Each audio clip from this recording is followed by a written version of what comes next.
Hey there, Crafty Jennabug here. Today I'm gonna make some elderberry syrup.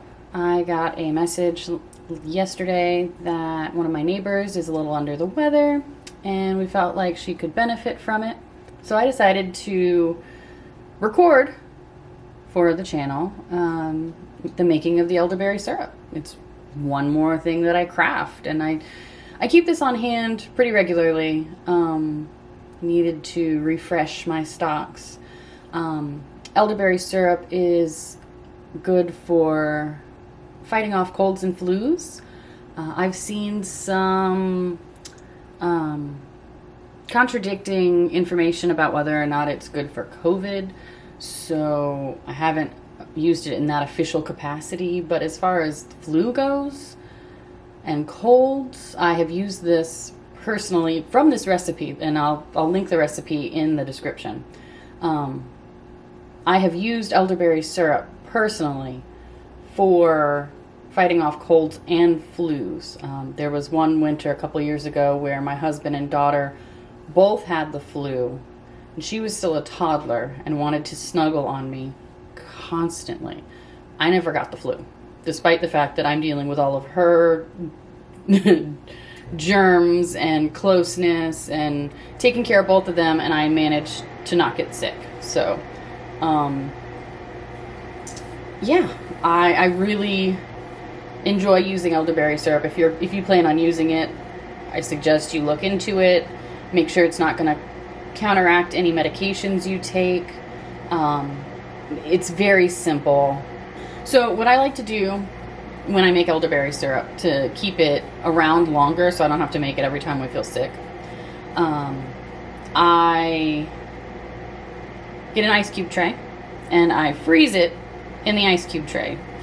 Then once it's frozen, I pop out the cubes and put them in a freezer bag and store them in the freezer.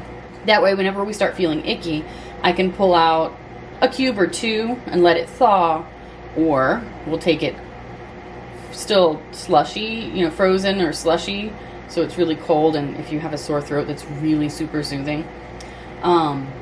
We do this whenever we feel sick, and it helps. I don't take it daily. Some people do. It doesn't, I don't know, it's just not what I do. When we moved into our house, we were fortunate to find that we had a stand of elderberry growing in the backyard. And once we identified it for what it was, I have been harvesting elderberries from it ever since. So these elderberries I harvested back in July and dehydrated them. One thing when working with elderberries is you do not want to eat them raw. Do not eat the berries raw. They will make you sick. So you have to cook them in some capacity. I dehydrate them for long-term storage. Makes it really easy for making the elderberry syrup. I think that's everything. So in this recipe we use elderberries. Mine are dried. I think there is a substitution in the recipe for fresh or frozen. Ground cinnamon. The recipe calls for ground cloves, but I have whole cloves and I don't have a way to grind them down smaller, so I'm just going to use whole cloves. You strain out the recipe anyway, so nobody's going to end up accidentally getting a bite of that.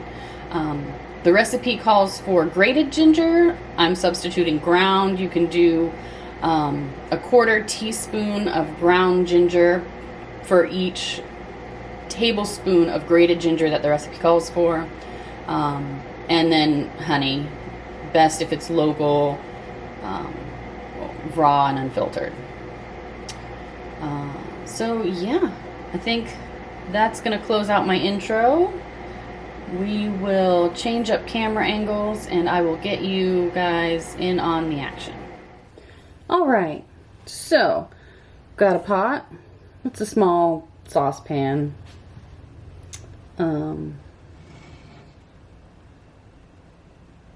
It's like a 2-quart saucepan.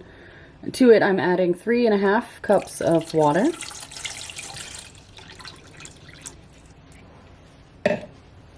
And then 2/3 of a cup dried elderberries. Okay, so this recipe has dried and then also conversions for fresh or frozen elderberries. So 2/3 of a cup. I'm using 1/3 of a cup. Okay. All right, so the substitution for the ginger, since the recipe calls for grated ginger, I'm using ground ginger, and as I don't have grated. The conversion is 1/4 teaspoon of ground ginger for every 1 tablespoon of grated ginger. The recipe calls for 2 tablespoons of grated ginger, so I'm going to put in 1/2 teaspoon of ground ginger. There's 1, and then that's 1/4. That's 1/2. Then we need 1 teaspoon of cinnamon. This is 1/2 teaspoon measuring cup. So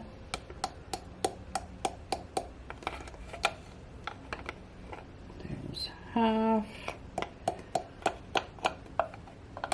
Come on. And a whole. Then 1/2 teaspoon of ground cloves, which I don't have, so I'm using whole, and I'm just going to stick with that measurement.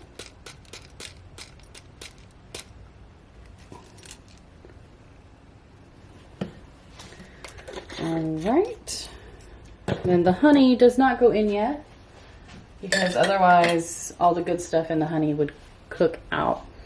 I'm going to bring this to a boil. Oh, wrong one. Do that every time. So I'm going to bring this to a boil.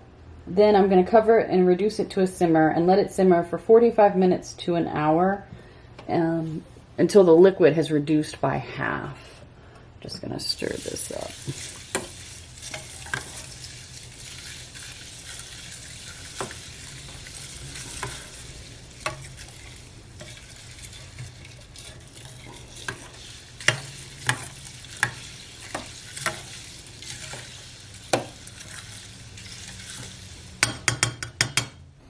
So the conversion for whole cloves versus ground cloves isn't that great.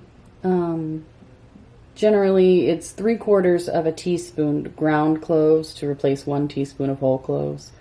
I pretty much put 1/2 teaspoon of whole cloves. I don't really think it's going to make that much of a difference.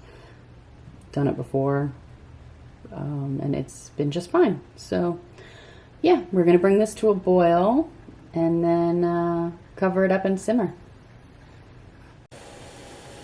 Now, this recipe can be added to as far as putting in other immune supporting herbs.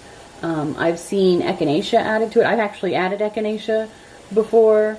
And other, like I said, other immune boosting herbs can be added to the mix. I don't know what my neighbor is taking as far as medication is concerned, so I'm going as basic as possible, just because I don't want to cause her any more problems than she's already experiencing. So I'm playing it safe, and I will encourage her to make sure that there are no interactions with her medications that she may or may not be taking. So yeah, just thought I'd add that in there, because this is just a base recipe as far as elderberry syrup is concerned. She bubbling. So I'm gonna give it one final stir, and oh man, I wish you could smell it. As soon as it hit that boil, it just started smelling so good in here. So I'm going to turn it down, cover it, let it do its thing. I'm going to set my timer for 45 minutes, and we'll see where it is then. And I'll be back to show you what comes next.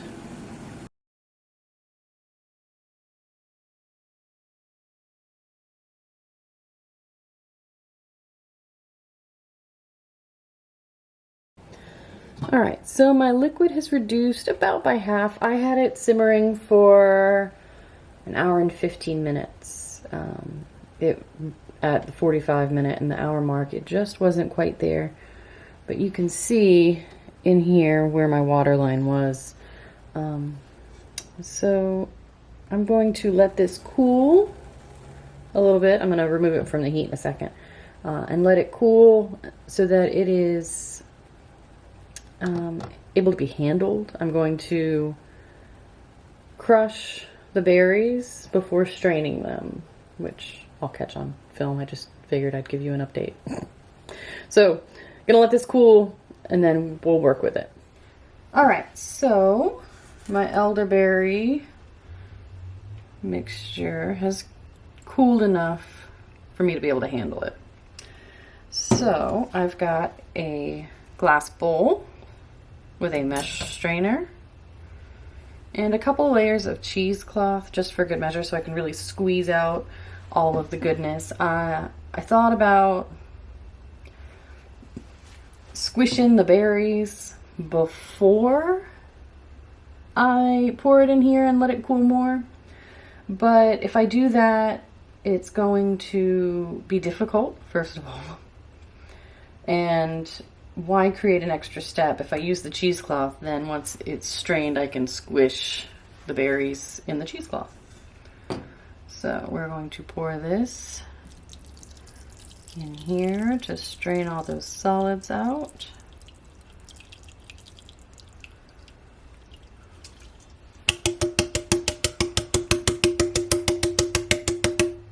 Get my spoon.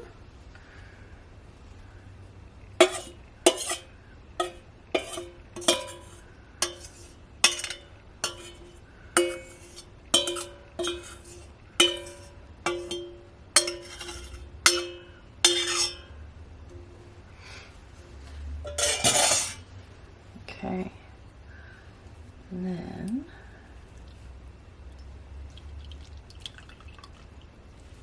look at the difference that makes.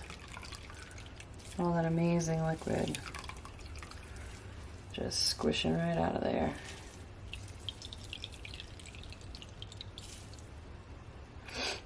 And that color, I love that color.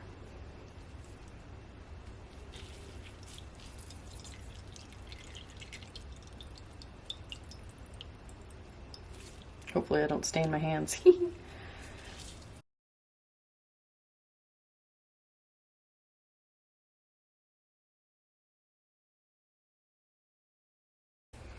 All right, I think that might be all I'm going to be able to squeeze out of there.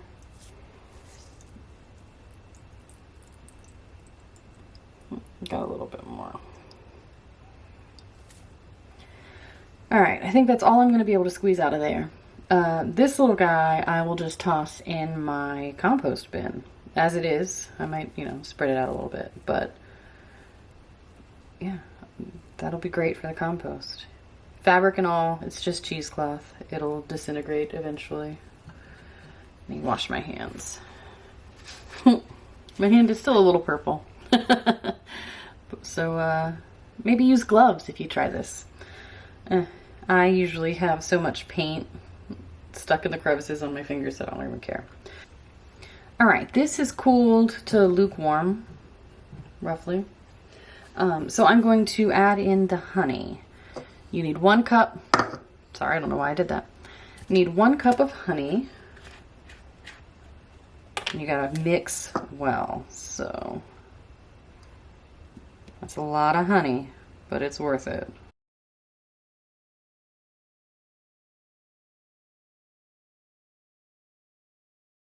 If you were making this for an infant or a child under the age of, I think it's 2, either 1 or 2, you're not supposed to give honey to children that age. So you would have to figure out a different sweetener. Now we gotta mix it well.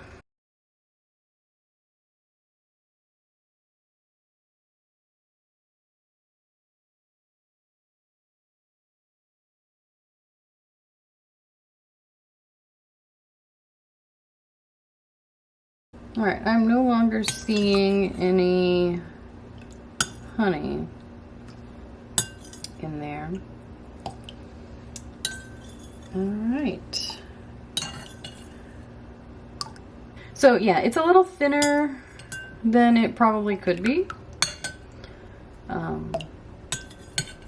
But I think it's gonna be just fine. I'm actually going to take a sample. Because why not?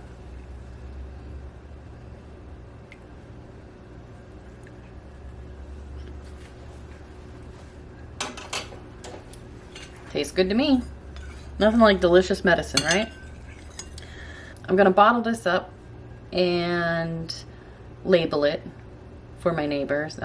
Everything that's in it and instructions on how to take it so that she can hopefully get better soon. So that's what I'm gonna do now. My hand is less purple than it was, so it obviously didn't stay that way long. I've washed my hands twice since then though, so. I have this, this container that I'm going to transfer this into, funnel it, and then I'm going to get a paper towel down here to catch any drippings that may occur.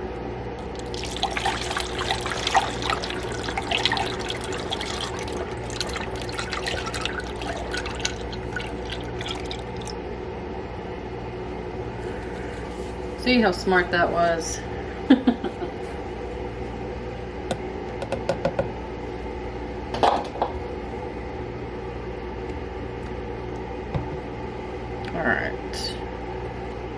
So I'm actually, this is a lot. There's no way she's gonna go through this much. So I'm going to, I'm gonna pour some of this into something else. So I've got the elderberry syrup in a container to take down to my neighbor. Hopefully it helps her feel a little better, fight off the yuckiness that she's got going on. I labeled it for her, what it is, how she should take it, how to, keep it in the fridge and that it's good for a month there, the contents so that she can make sure that she's not allergic or going to have a negative interaction with medication she's taking, and then a little love note to feel better soon. So, yeah, I hope you enjoyed watching me make this. It's very useful. We've had lots of good results using elderberry syrup to fight off colds and flus in our household. Yeah, I don't take it every day, but I do take it if I start to feel a little tickle in the back of my throat. I use it along with a couple of other things, usually garlic or alliums in general because of their awesome properties. I will link the recipe I used down in the description, so if you are interested in making your own elderberry syrup, you can check there. It's really simple to follow. And I hope you enjoyed the video, and I hope to see you in the next one. Have a great day. Bye.